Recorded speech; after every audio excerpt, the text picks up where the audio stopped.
Hello, hello, hello, madlang people. Hello guys. Ang aking ulam for today guys is paksiw.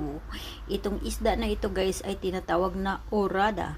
Nilagyan ko guys ng maraming sibuyas, bawang at luya. Ayan, tinabi ko lang kasi nakapatong yan guys. Ngayon, tinabi ko kasi para ba makita ba? Charot.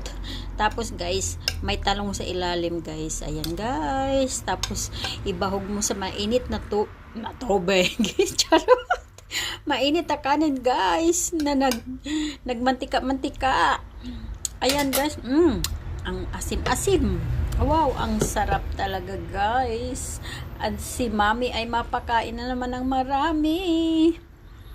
Ako'y magpakain ng marami. Okay lang guys, basta may kakainin. Ang masakit, wala kang kakainin. Ay, Diyos ko, Maria Josep.